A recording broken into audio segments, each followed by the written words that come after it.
everybody, welcome to Jacob's Quest, and today we are on the final episode of my Mandalorian Season 1 rewatch, Mandalorian Season 1, Episode 8. And yeah, if you've seen the last episode, it looks like the 10-second interval works. So as long as the video disappears for 10 seconds, and then it can come back for those 8 seconds, that seems to work. YouTube seems to be happy with that. It doesn't really make any sense to me. I don't know why 5 seconds is not okay. 10 seconds is fine. Whatever. I'm not gonna bother messing with it anymore. It is what it is. Anyways, as always, I will count down from 3, and then on 1, I will press play, and then I will hit the timer. Okay? And yeah, I'll just try and make it as close as I can. So if you're watching along, here we go. 3, 2, 1. Okay, we got the Disney Plus logo. The Empire's gone, Mando.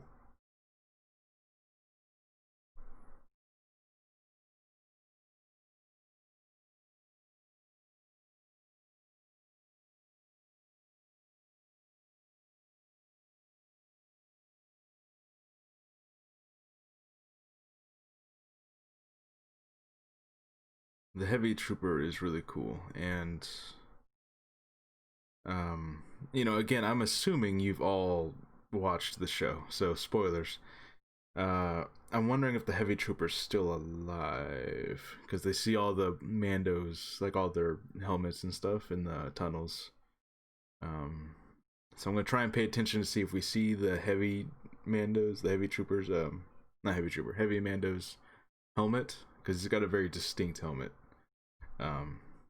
So I should be able to tell if it's there or not.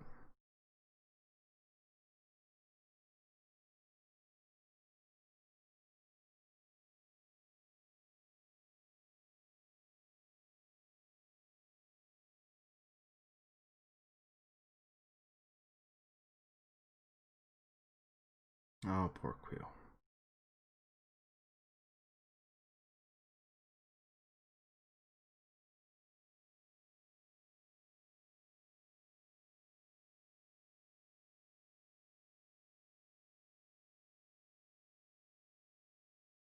Man, we only have 2 days. I'm counting Thursday as the day it actually launches, even though it's gonna be like at 2 in the morning, so it's not really Thursday, it's Friday. But we only got like 2 days, technically 3, for season 2. These speeders here, I never actually noticed before, but they're like painted white speeders. They actually just announced the Black Series figure for these guys here, and it comes with like the pouch with Baby Yoda in it and everything, so that's pretty cool. I have the classic Black Series one, the Return of the Jedi speeder bike.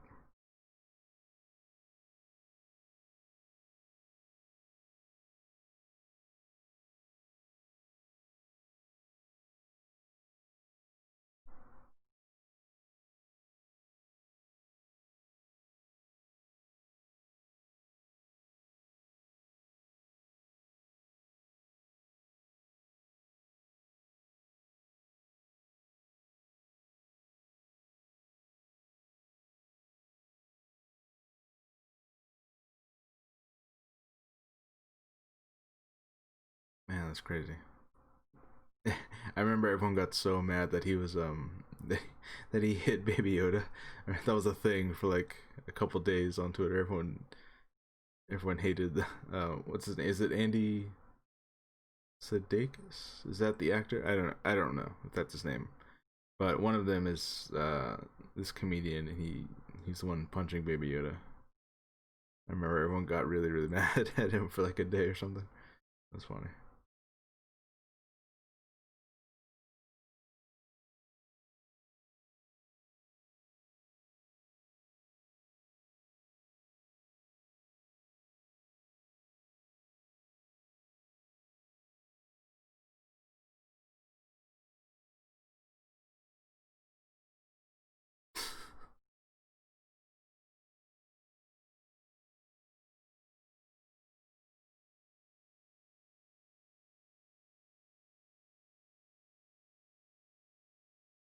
just just two troopers. Just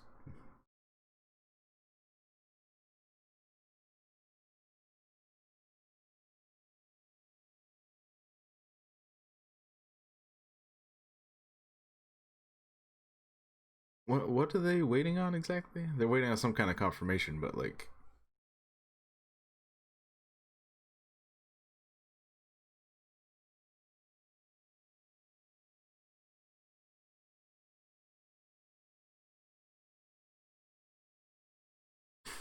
he does just want to see it.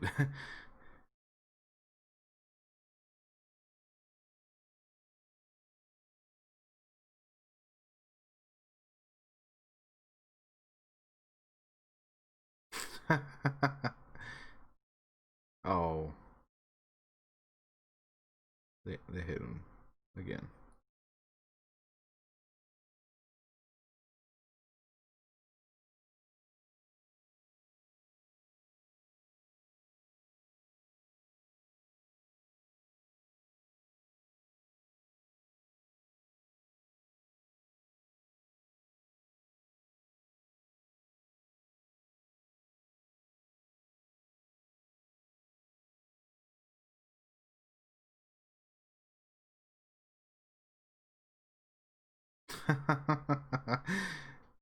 It's just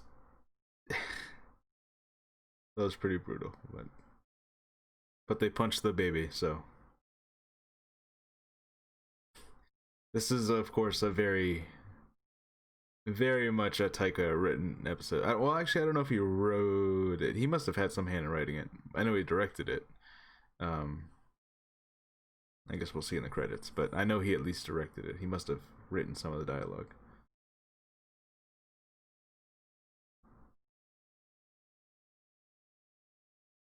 Yeah, I was. So I'm wondering, like, what were those? What were the bikers waiting on exactly? I get maybe Moff Gideon didn't want the child to show up when they're when he's still trying to handle these guys. I guess.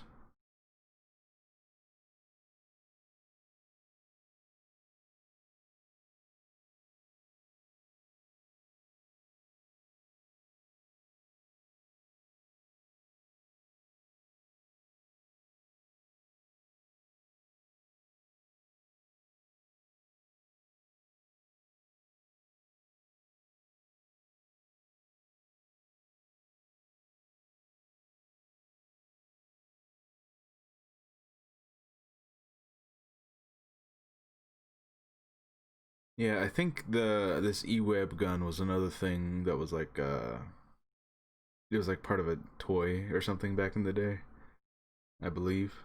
Um, so it's like another kind of callback in this show is.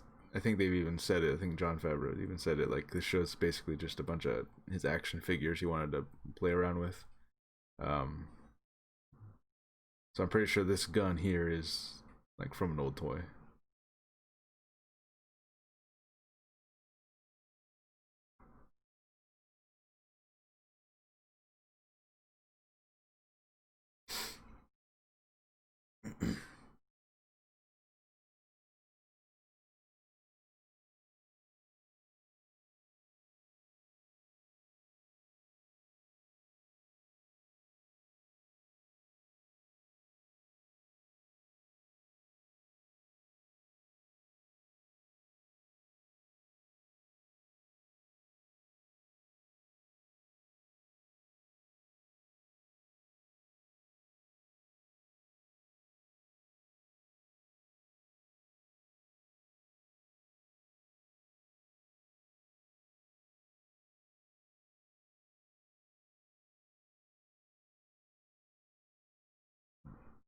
Decommissioned hunter.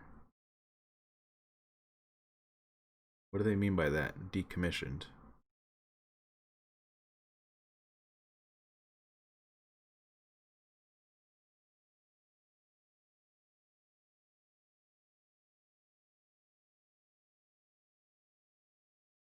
said disgraced magistrate. So again, I'm not sure what a magistrate is.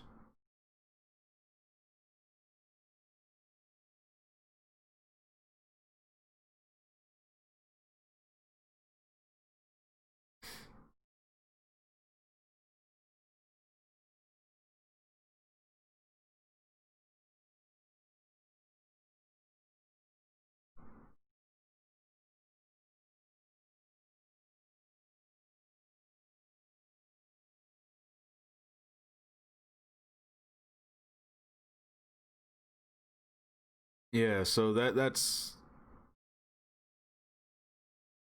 still that's still a big question we have is how did he know that the child was not in the bar? Um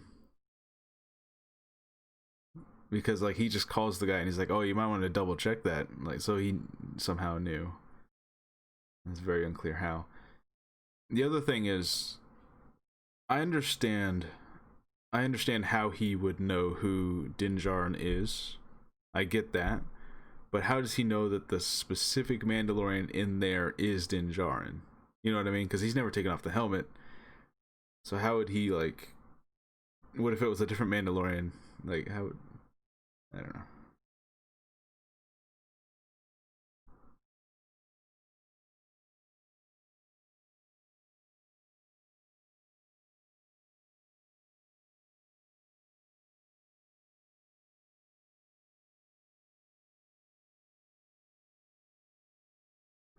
Yeah, but that still raises the question of like, how did he know that was him though? Unless he has his exact armor and helmet and other like maybe the ship he flies. Maybe he'd have to have all of that information in order to even pinpoint that it was Din Djarin specifically. Because it could have just been some other Mandalorian, right? I don't know. I believe the planet that they're showing his family on right now was also recently. I might have said this in an earlier episode. I think they said the name of the planet on some toy. It might have been like a Lego or something, but I think that's like the you'd have to look it up. But that's like the first time we know the name of the planet they're on right now. Um, but it is really cool to see the super battle droids. Like, just the CG is better than it was like back in episode 2 and 3, especially episode 2. I don't know what happened, but between episode 2 and 3, there's like this massive jump in the quality of the CG, and I'm not sure why that is, but it's very noticeable if you go back and look between 2 and 3. It's like, yeah. Um, I also remember there was a lot of rumors around when this was coming out that like because the Obi-Wan show was I don't know if it was announced yet, but it was at least very heavily rumored to be a thing that was happening, and there were even like reports of Ewan McGregor like in costume or on set somewhere. So a lot of people were thinking that like, oh, the person who saves him from the super battle droid we're about to see, maybe it was Obi-Wan who saved him, and there's all kinds of theories going around. But it of course it ends up being a member of Death Watch, and we know that because of the insignia on their shoulders. Now, what is Death Watch doing here saving this small village? It's kind of unclear because based on everything we know about Death Watch from Clone Wars, I'm not sure why they're saving these villagers because they were definitely, at least during the time of those episodes, they were definitely much more about trying to take out the current ruler and trying to put back in themselves as the rulers and all that stuff. But I guess this might be before that.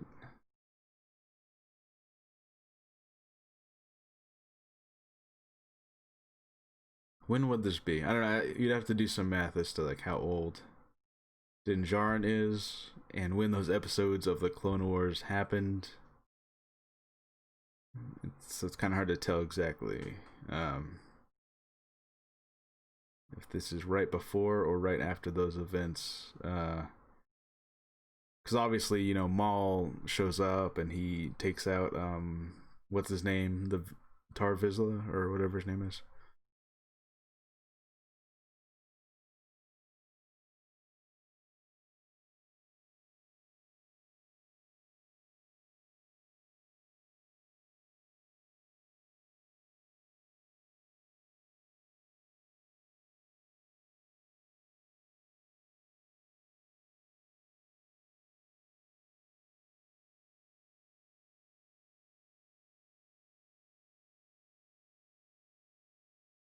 See, that doesn't quite make sense either, because he knows that the child's not in the bar, right? Moff Gideon knows.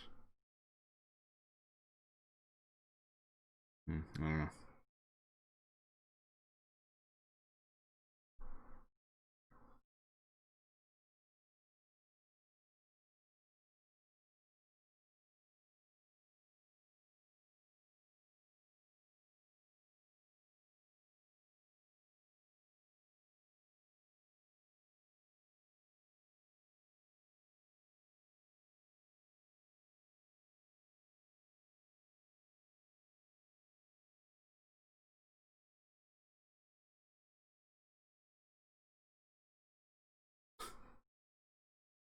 It's just a cool shot. Just taking out people as they're going through.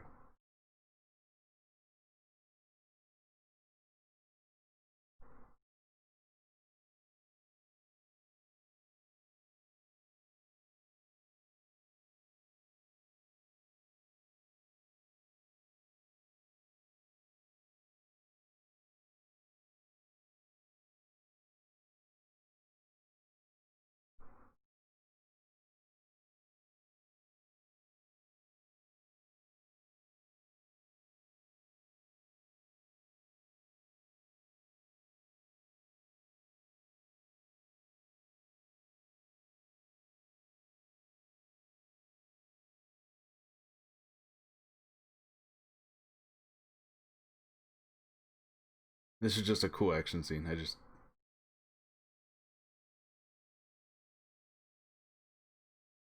like this is on par with like the just the open battle scene from like a.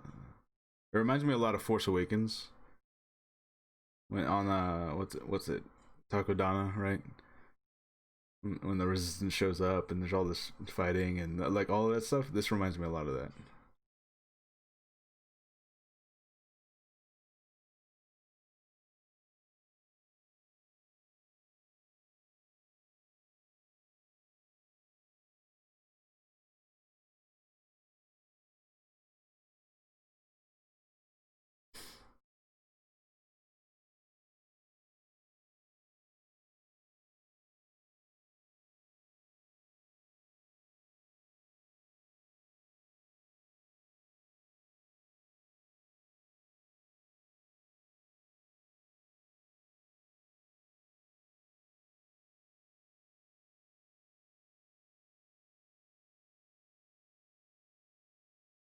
Yeah, these Death Troopers. I still don't know what's up with the Death Troopers' voice.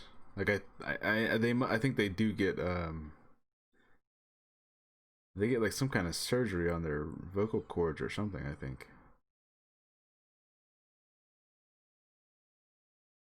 but it's still pretty unclear. Yeah, see, and this is like another. It. I don't know. They're almost. They're not directly saying that Moff Gideon's using the Force here, right? But with how maybe it's just like an intimidation factor. I don't know, but the way it's being displayed to me, like how he only needs to shoot twice. He hits him once in the head and then once in the little battery pack with the gun. I don't know, something about the way he's doing it, how precise he was. Like there's definitely room, I would say, for him to turn out to be force sensitive. Not that obviously doesn't mean that directly, but I could see it.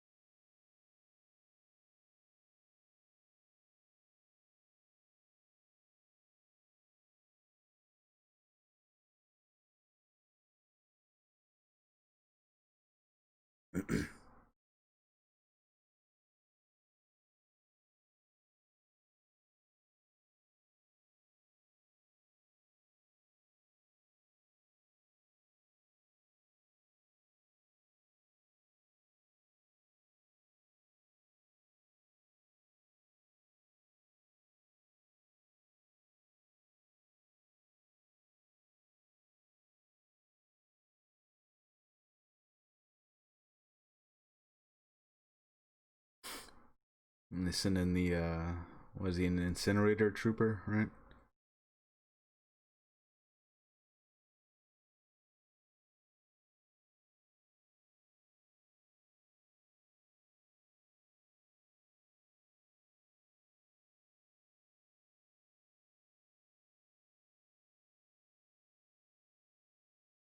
I've heard people say like, why would they have incinerator troopers or flame troopers or anything like that in Star Wars? But like, it's still fire, you know, like it's like you can have all the lasers and giant explosions you want, but like, you know, if you want to burn down a building or definitely burn like make people get out or whatever, it's like you set the thing on fire, right? Like that's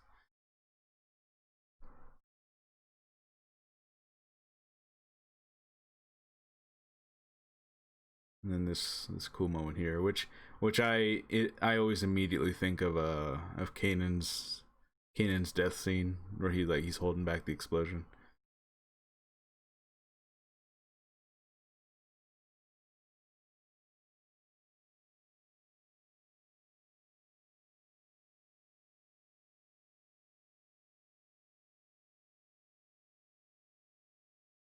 Yeah, see, I almost want to say like someone was showing Baby Yoda some things at least, right? Because he knew to like he did like that flick of the hand and he sent it back. Like I don't know. I mean, I guess not necessarily. Like it could all just be like he instinctually knows what to do, but I don't know. He's had 50 years, so there's plenty of time for like someone at some point was trying to teach him something. I think.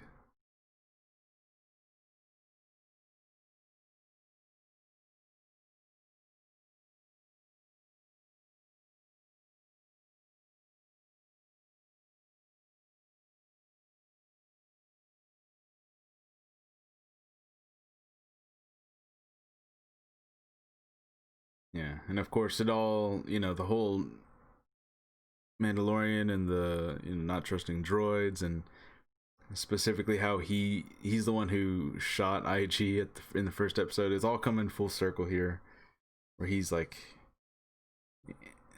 there's even that kind of thing where it's like he shot IG in the head, but now IG's fixing his head. There's even like a stuff like that. Um,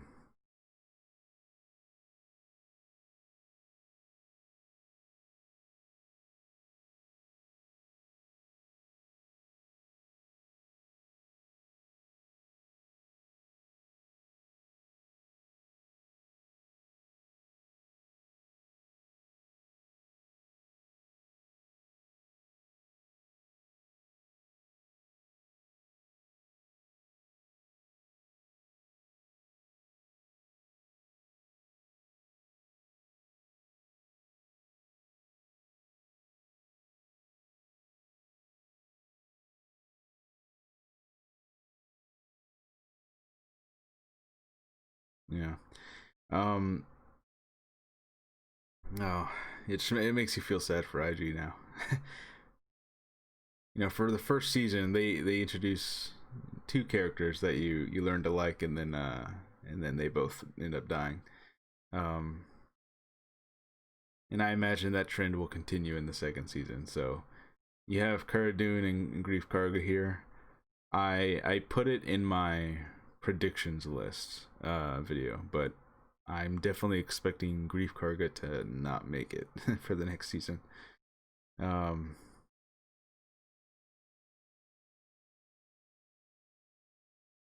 I don't know why, but I only just noticed that like, oh, his little he's got like a little flashlight attached to his helmet. Is that like a?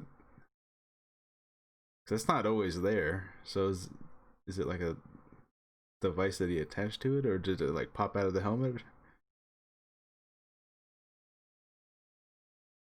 They didn't show it turn on, did they? It was just already on, wasn't it?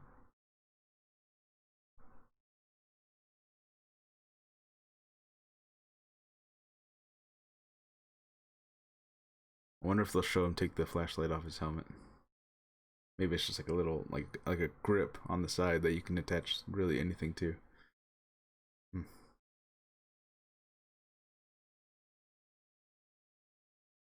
All right, so I'm gonna look for the heavy Mando's helmet. So let's see if you see a couple of owl ones. Okay, see he turned the flashlight off, but I don't see like the device on his helmet anymore. Unless it wasn't a separate device. But yeah, I don't see the heavy Mando's helmet there anywhere.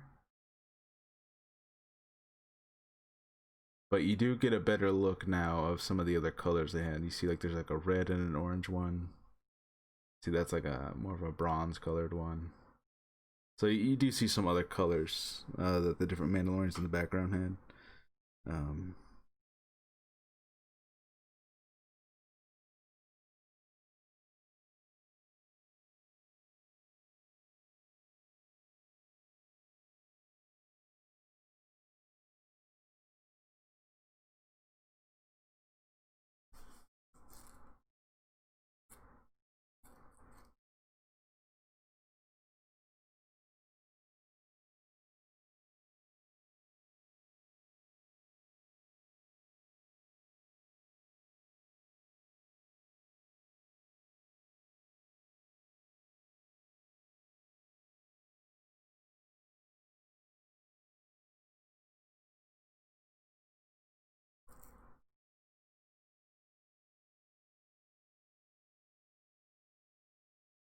See, that's the interesting thing is because in the newest trailer, he says he's looking for other Mandalorians. So he's either looking for Mandalorians who know about the Jedi, or if he's for some reason looking for some of the Mandalorians from this place. Um, Although, of course, the interesting thing is like, they as he was leaving, he's like, "Oh, you guys are gonna have to move the whole hideout." They're like, "Yeah, we'll move," but I guess they didn't move in time.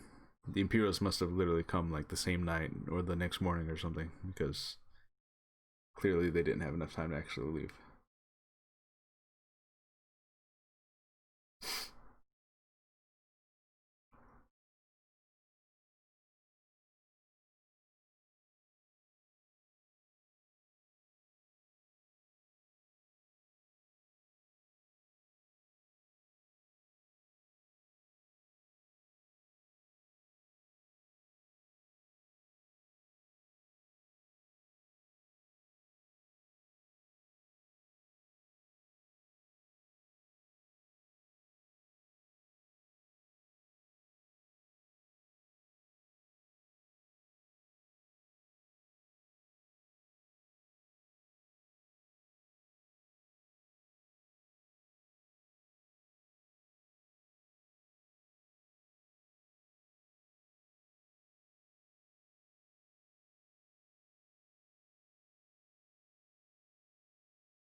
Oh, so I guess that does mean that we're not going to see a Mando Yoda. Probably not, at least. I know everyone kind of half jokingly wanted to see Baby Yoda like in Mandalorian armor or something. Um,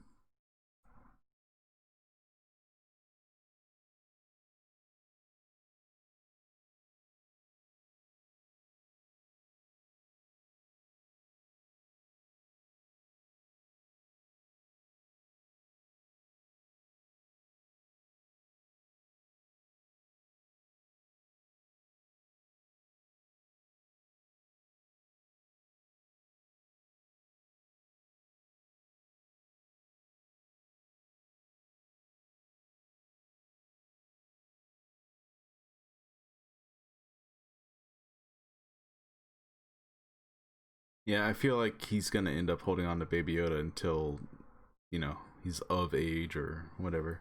Which for Baby Yoda, that's probably gonna be like another 50 years or something. Um,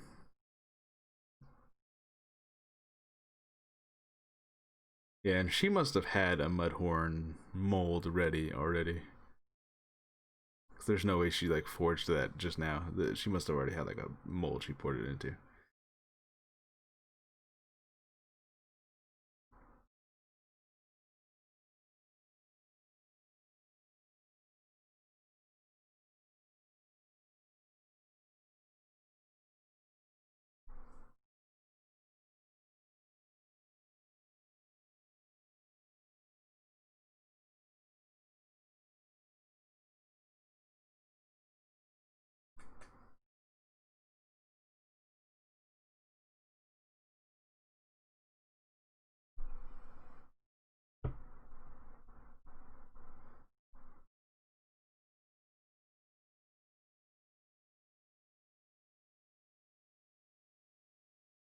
Yeah, I'm assuming she was kind of talking metaphorically, and it's not literally, you know. I don't think the jetpack literally has like a program of its own or something.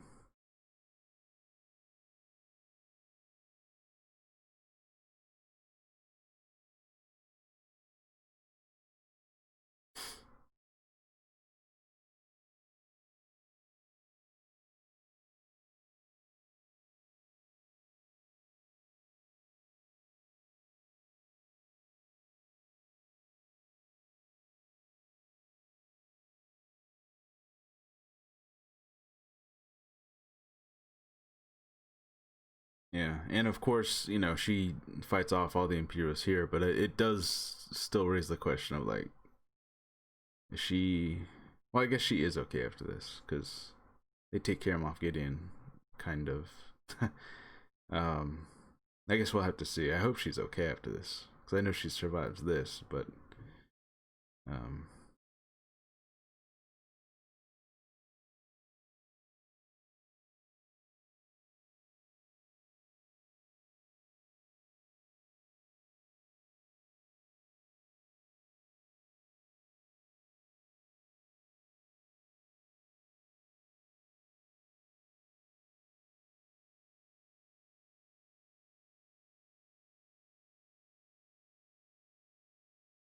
I do like that she can just shatter the armor into. It's like just it just chips into pieces.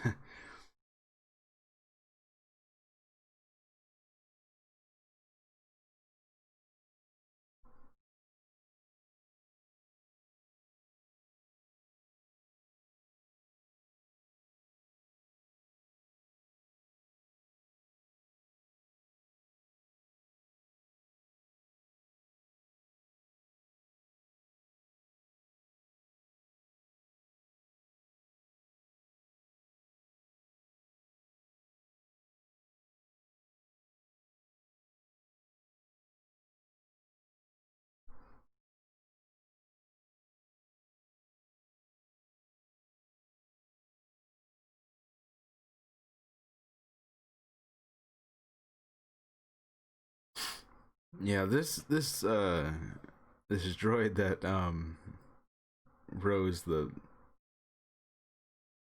the boat here. It's just I remember everyone kind of freaked out over like what the hell.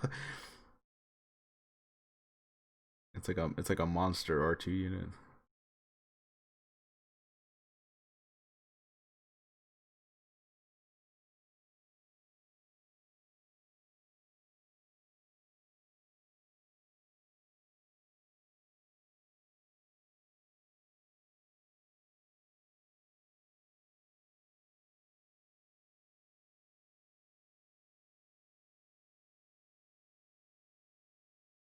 It's just so weird looking, and the way that its head is like slightly detached. It's a pretty creepy looking droid, but I still want the toy.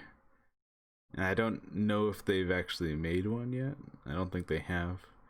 Um, but I want that droid toy. It's just so crazy looking.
Man.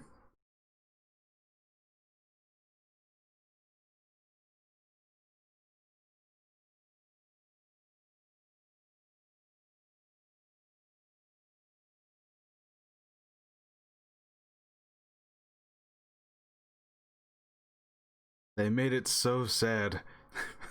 Ah,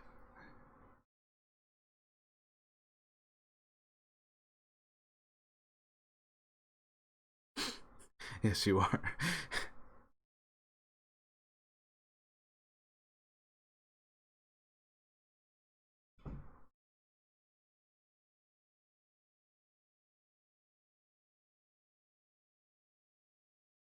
And there he goes. It's very it's very Terminator 2.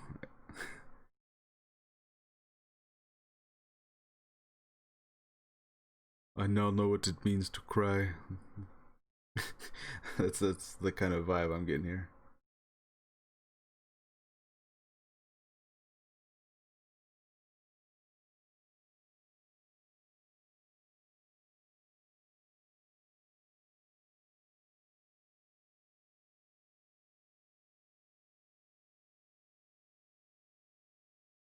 You know, I will say this.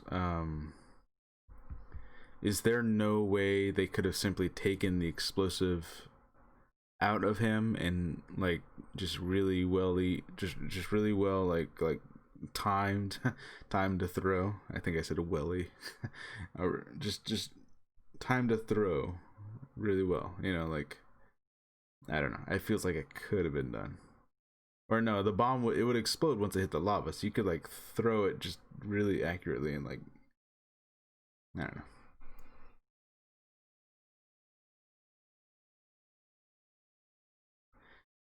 See, and here's my, and I get that this is like, it's for the sake of action and kind of being cool, like a cool ending.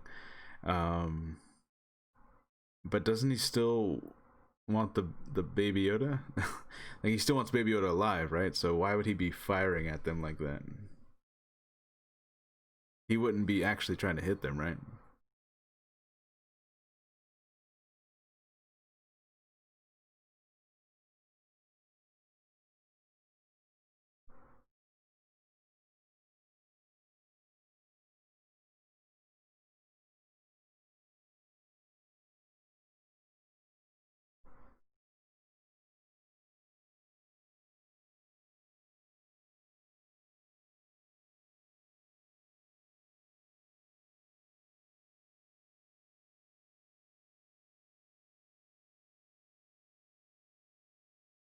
He would have had to have. He would have had to have turned and fired that grapple so fast.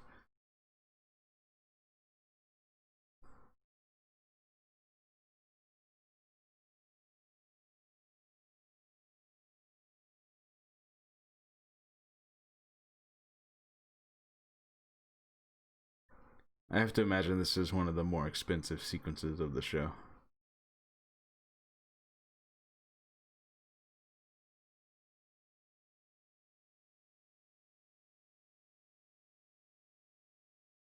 Although whatever prop they built here, like even if it was like just this one wing here, where they made it big enough for him to grab onto.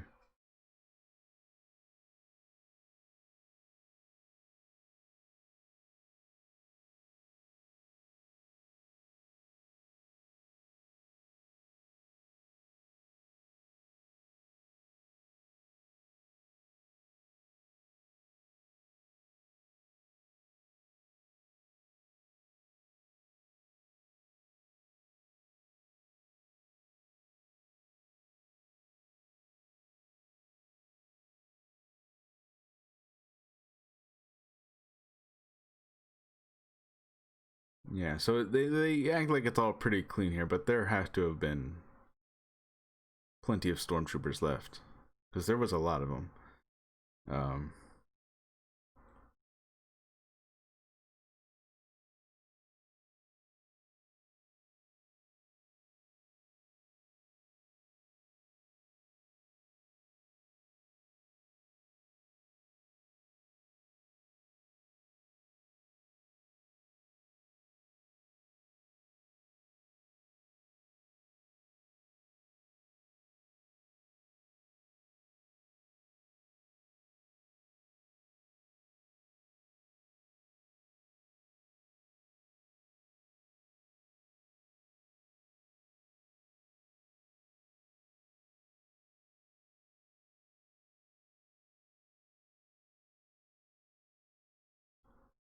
and it's all wrapping up pretty neatly. Um, yeah, based on what we see in season 2, I can. It definitely seems like they stick around Navarro, and I guess they kind of just rule the place. Um, Turn it back into what it was without the Imperials now. Um, but like I said, it doesn't really make sense that Moff Gideon was like firing at them because he wanted the Baby Yoda, right? So that is one thing. But, they want a big action scene. They got to do it. um, yeah, Queel. Uh, that's sad.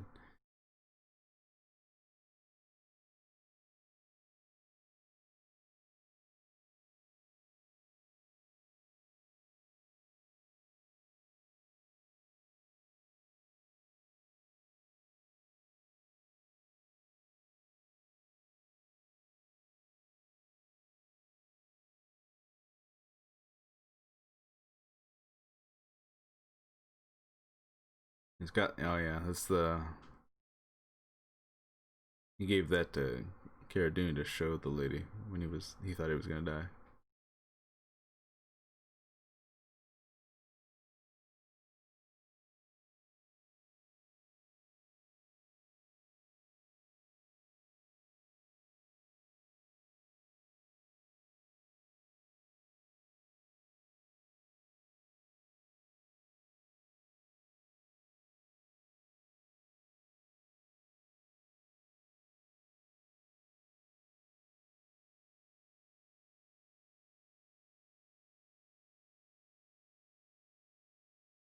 Yeah. So my thing is that Moff Gideon called someone to come pick him up, right? So I don't know. There's definitely stormtroopers left in that town. There's no way it's all cleared out. But I guess if Grief Karga can call in the bounty hunters, they could probably clear out what's left of the stormtroopers. Um, and then of course the big freak out moment. I couldn't tell what this was at first. Like when it's cutting through the door here, I couldn't exactly tell what I was looking at. It wasn't until he stepped out and they showed like a better look at it that I was like, oh shit, it's the dark saber. Um,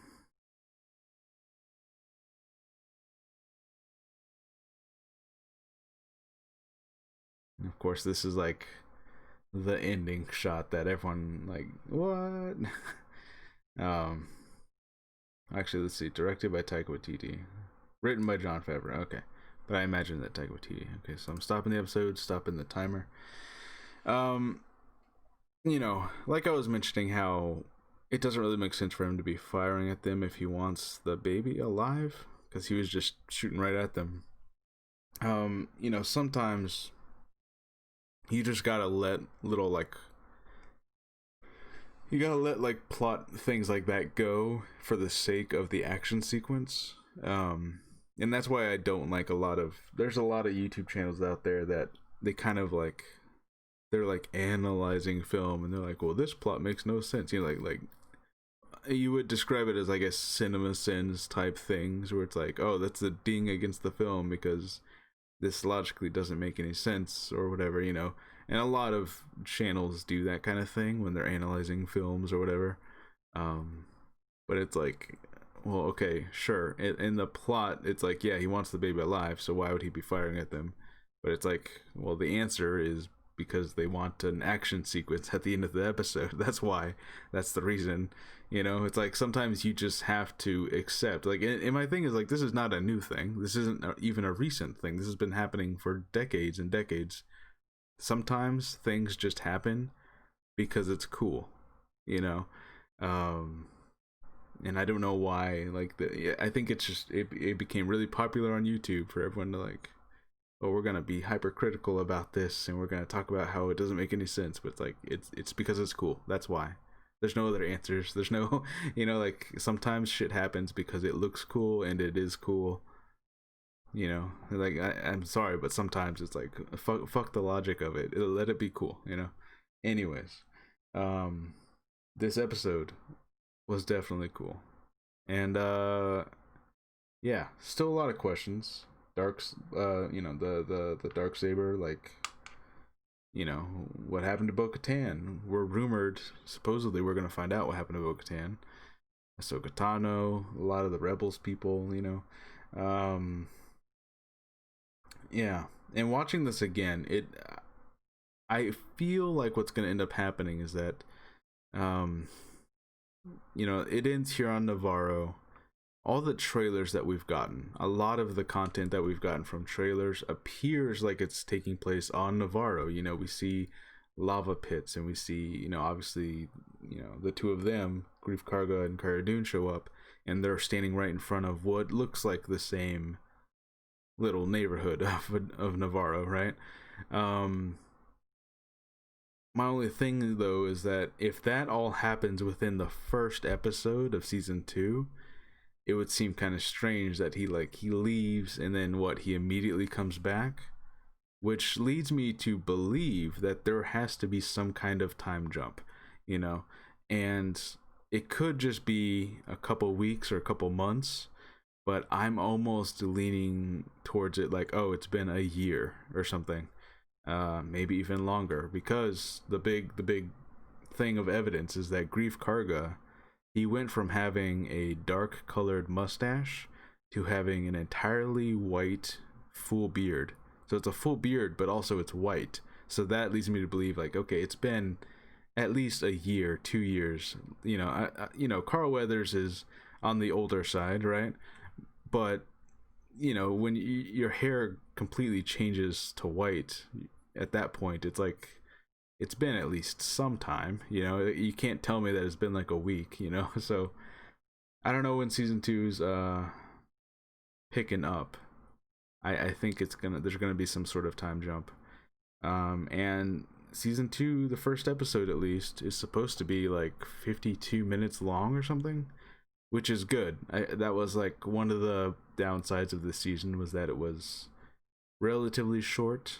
Each episode ranged from 20 something to 30 something minutes. I think this one was a little bit longer. I think this is like actually 40 minutes or something.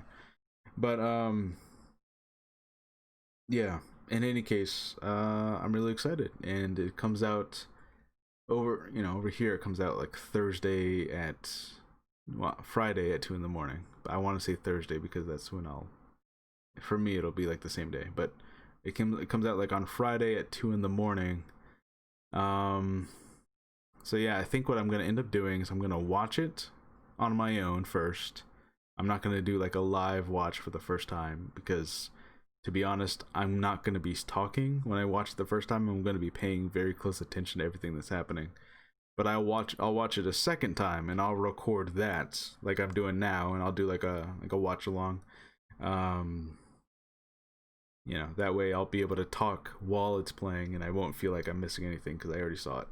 So anyways, yeah, really excited. We only got 2, technically 3 days. Yeah, pretty cool. Can't wait. And I'll see you guys on the next episode. Bye.